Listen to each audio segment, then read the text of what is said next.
Lukas 10 ayat 25 sampai 37 demikian. Lalu berdirilah seorang ahli Taurat untuk mencobai Yesus, katanya, "Guru, apa yang harus kuperbuat untuk beroleh hidup yang kekal?" Jawab Yesus kepadanya, "Apa yang tertulis dalam hukum Taurat? Apa yang kamu baca di dalamnya?" Jawab orang itu, "Kasihilah Tuhan Allahmu dengan segenap hatimu, dan dengan segenap jiwamu, dan dengan segenap kekuatanmu, dan dengan segenap akal budimu. Dan kasihilah sesamamu manusia seperti dirimu sendiri." Kata Yesus kepadanya, "Jawabmu itu benar. Perbuatlah demikian, maka engkau akan hidup." Namun untuk membenarkan dirinya, orang itu berkata kepada Yesus, "Lalu, siapa sesamaku manusia?" Jawab Yesus, "Ada seseorang yang turun dari Yerusalem ke Yeriko. Ia jatuh ke tangan penyamun-penyamun yang bukan saja merampoknya habis-habisan, tetapi juga memukulnya lalu pergi meninggalkannya setengah mati. Kebetulan ada seorang imam turun melalui jalan itu. Ia melihat orang itu, tetapi ia melewatinya dari seberang jalan. Demikian juga seorang Lewi datang ke tempat itu. Ketika ia melihat orang itu, ia melewatinya dari seberang jalan. Lalu seorang Samaria yang sedang dalam perjalanan datang ke tempat itu. Ketika ia melihat orang itu, tergeraklah hatinya oleh belas kasihan. Ia mendekati dia, lalu membalut luka-lukanya. Sesudah ia menyiraminya dengan minyak dan anggur, ia menaikkan orang itu ke atas keledai tunggangannya sendiri, lalu membawanya ke penginapan dan merawatnya.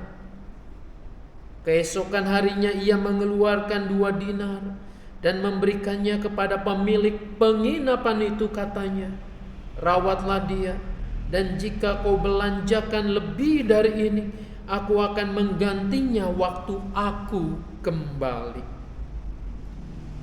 Siapakah di antara ketiga orang ini menurut pendapatmu menjadi sesama manusia bagi orang yang jatuh ke tangan penyamun itu? Jawab orang itu, "Orang yang telah menunjukkan belas kasihan kepadanya." Kata Yesus kepadanya, "Pergilah dan perbuatlah demikian." Sampai di sana, yang berbahagia yang mau mendengarkan firman Allah, memelihara dengan melakukannya. Haleluya. Seorang ahli Taurat datang kepada Tuhan Yesus. Injil Lukas mencatatnya.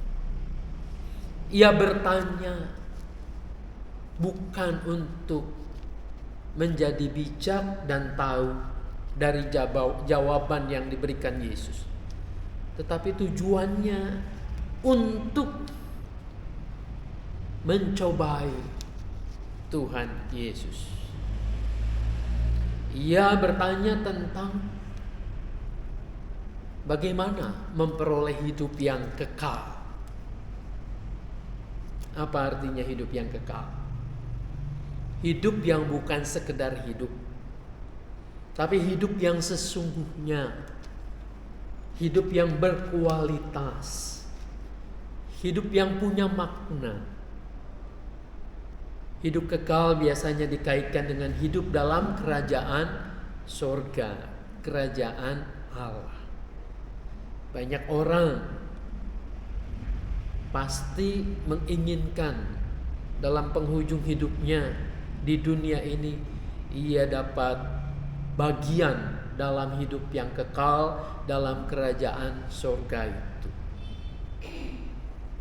Lalu Yesus balik bertanya, apa yang kamu ketahui dan pelajari di dalam Tauratmu itu?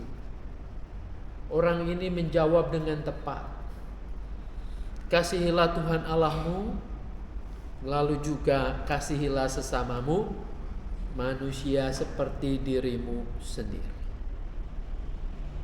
Yesus membenarkan, tepat jawabanmu. Lalu orang itu kembali untuk membenarkan dirinya, bertanya tentang siapakah sesamaku. Bagi orang Yahudi, yang dinamakan sesama itu biasanya adalah kerabat, teman, satu bangsa, satu umat Yahudi. Mereka tidak berpikir bahwa sesama itu adalah setiap makhluk yang dinamakan manusia. Lalu Yesus menjelaskan dengan perumpamaan yang sudah banyak kita ketahui tentang orang Samaria yang baik hati. Jadi orang Samaria ini hanya salah satu dari 3 orang yang ditampilkan oleh Tuhan Yesus. Ada imam, ada orang Lewi, dan orang Samaria ini. Ketiganya melihat orang yang teraniaya menjadi korban dari perampokan. Habis hartanya, dan orang itu ditinggalkan tergeletak setengah mati. Ungkapan ini mungkin menggambarkan luka-lukanya, keadaan yang sangat mengenaskan. Saya mau mengajak kita semua untuk mencoba berada pada situasi melihat korban ini. Barangkali ketika kita melihat sebuah peristiwa yang secara objektif ini orang mengenaskan dan perlu pertolongan, tapi di sisi lain kita pun mempunyai tugas, mempunyai pekerjaan, mempunyai kepentingan. Barangkali imam ini juga punya kepentingan. Ia akan segera buru-buru menyelesaikan tugas yang dipercayakan kepadanya. Imam ya. Imam itu tanggung jawabnya besar. Ia harus mewakili umat untuk menghadap Tuhan dalam sebuah ibadah.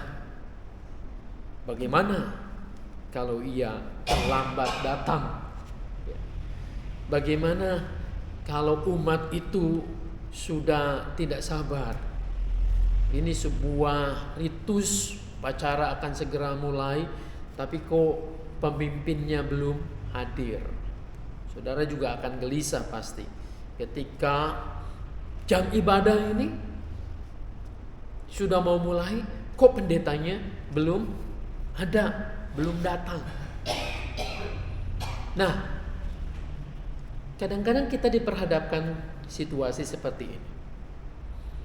Dalam sebuah perjalanan misalnya, kita berjumpa dengan orang yang memang harusnya kita tolong, tapi kita juga punya kewajiban. Misalnya membuka toko. Nanti kalau buka toko, kalau saya harus menolong dulu, yang terjadi apa? Ribetnya. Nanti buka tokonya terlambat. Pelanggan yang sudah menunggu melihat, tokonya Ko Asun ini kayaknya tutup nih.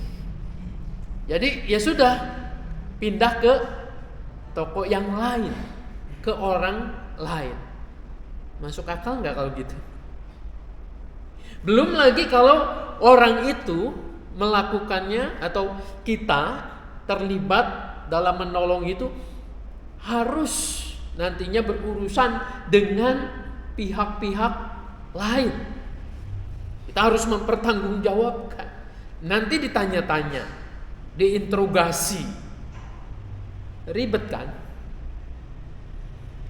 Sebuah pengalaman yang terjadi tahun lalu saya kira ya. Ketika saya dihubungi oleh cicinya istri saya. Ini suaminya dalam keadaan dikabarkan celaka atau kena musibah. Lalu sekarang sedang ada di rumah sakit. Tolong untuk dilihat. Saya buru-buru dari gereja minta izin untuk pergi melihatnya. Nah, singkat kata memang ipar saya ini sudah dipanggil Tuhan. Sudah meninggal dalam perjalanan itu. Bukan sebuah kecelakaan, tapi nampaknya serangan jantung. Saya membayangkan, andai kata saya yang menolong orang yang saya tidak kenal itu untuk masuk ke rumah sakit ini, pasti berpikirnya 2-3 kali. Dan benar memang orang yang membawa ipar saya itu, dia tidak mudah untuk orang ini saya temukan di jalan dalam keadaan terperosok dengan mobilnya. Sudah ya, nanti saya akan ada urusan lagi. Ada urusan dengan pekerjaan saya misalnya. Tidak semudah itu. Apalagi orangnya sekarat dan meninggal. Nah, orang yang menolong itu harus berhubungan dengan kepolisian.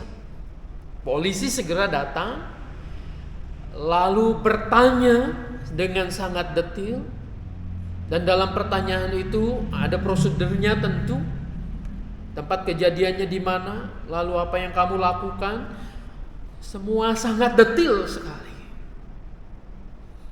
Hampir seharian orang itu harus ada di sana untuk dimintai keterangan, dan nantinya setelah diizinkan juga pulang, maka orang itu harus menandatangani kalau sewaktu-waktu diminta untuk kesaksiannya.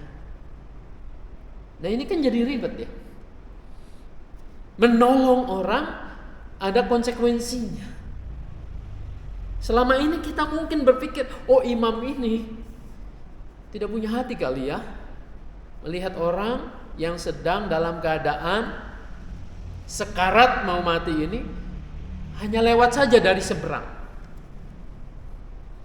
Kalau kita pikir dalam posisi imam itu, mungkin kita juga baru memahami, mengerti, oh mungkin saja bahwa si imam ini ada sebuah ritus keagamaan yang harus ia kerjakan.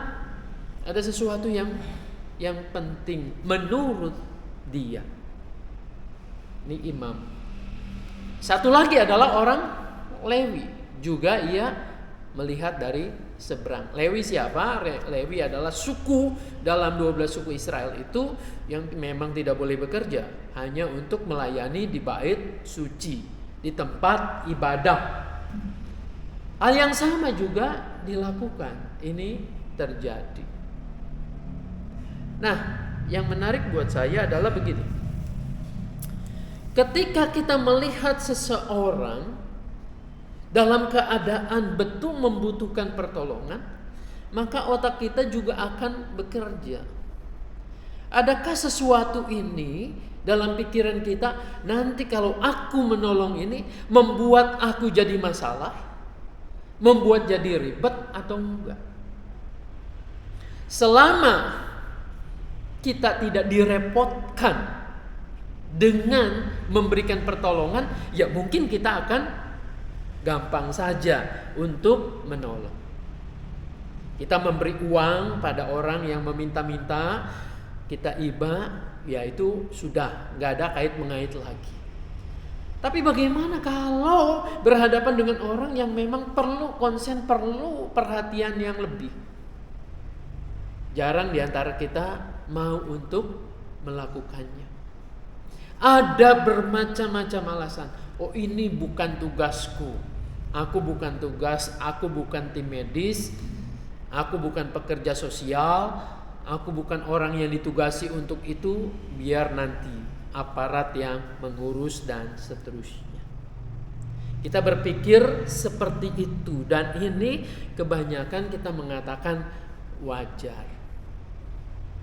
Menolong sepatutnya saja, sebisa yang kita bisa kerjakan, semampu kita.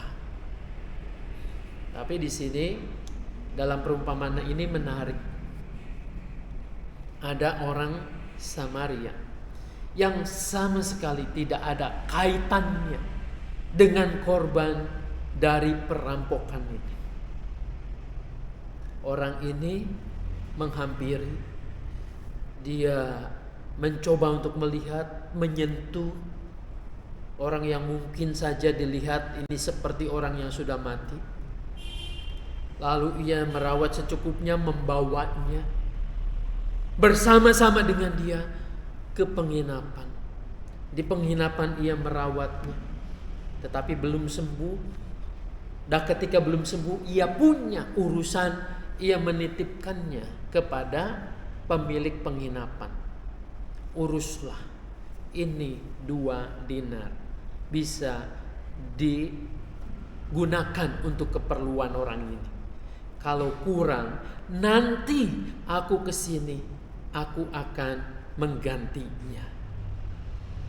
Lalu Yesus bertanya, dari ketiga orang ini siapa yang menurutmu menjadi sesama?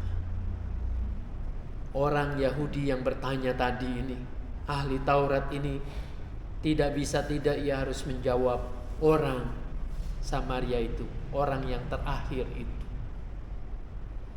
Nah, kok bisa? Letaknya di sini.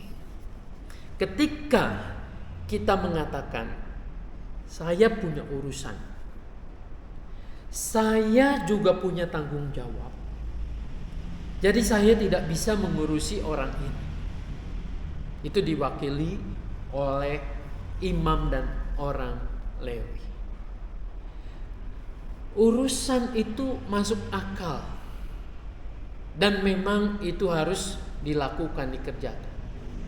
Ada tapinya. Tapi ketika kita memandang prioritas, orang yang sekarat hampir mati ini adalah orang yang perlu didahulukan untuk ditolong, maka yang terjadi adalah yang lain masih bisa kita tunda nanti. Ya. Jadi satu begitu prioritas. Kedua, tentang siapakah orang yang perlu ditolong itu. Ini sebuah pertanyaan yang nantinya akan dijawab sendiri oleh orang Yahudi itu. Nah, begini. Kalau pada saat kita melihat anak kita, orang yang kita kasihi, yang kita cintai, tiba-tiba sakit, katakanlah tiba-tiba kesiram air panas, apa yang akan kita lakukan? Apakah kita akan mengurus kerja dulu? Apakah kita akan memikirkan, oh saya akan buka toko, kalau enggak nanti pelanggannya pada lari? Atau apa yang kita lakukan? Pasti kita akan mengangkat anak kita yang mengalami luka, yang mengalami katakanlah sekarat itu. Pasti kita akan berusaha sedemikian rupa supaya anak kita ini jadi pulih lagi. Kita akan berpikir, oh nanti dululah buka toko, oh nanti dululah pekerjaan, nanti akan aku kasih tahu bahwa aku sedang ada masalah. Kalau itu menyangkut anak kita, kalau itu menyangkut istri kita atau suami kita yang mungkin pada saat itu terjadi hal-hal yang tidak kita inginkan, maka kita akan segera membantu, menolong. Nah, disinilah yang Yesus mau katakan tentang sesama. Memandang sesama itu memprioritaskan. Memprioritaskan itu adalah mengutamakan apa yang sedang terjadi dan memberikan sebuah pertolongan. Si Samaria ini, dia berhasil melakukan itu dan ia juga berhasil nanti menunda yang lain. Ini ada yang lebih urgent, lebih penting untuk ditolong. Dan dia juga tidak melalaikan tanggung jawab. Ia mengatakan, oke lah, kalau ini sudah bisa ditangani oleh si pemilik penginapan, rawatlah, tangani. Ini aku ada uang, urus. Aku akan melakukan tugasku lagi. Nanti kalau kurang aku akan kembali. Di sini adalah perkara meletakkan prioritas. Apakah kepentinganku ketika berhadapan dengan orang yang sungguh-sungguh membutuhkan, akan aku sisihkan supaya dia tertolong? Ataukah aku yang harus mendahulukan kepentinganku supaya untungku jangan diambil orang, supaya pekerjaanku aman-aman saja? Nah, ketika orang mampu melihat sesamaku seperti ini, maka kamu akan mendapatkan kehidupan yang kekal itu. Jadi masalahnya di sini adalah prioritas dan siapa orang itu. Ketika bagian dari hidup kita, bahwa mereka itu adalah sesama seperti kita, seperti saudara, orang yang saya kasihi, yang saya cintai, maka saya akan pertaruhkan apa saja. Kalau ia mengalami hal-hal yang buruk, disitulah nilai sesama. Kita akan bisa melihat dalam hidup ini siapa yang akan menjadi sesama kita. Apakah dalam kacamata kita yang sesama itu yang menguntungkan kita, yang nanti akan menolong kita di masa tua kita, atau justru semua orang menjadi sesama sehingga kita akan melakukan hal yang terbaik.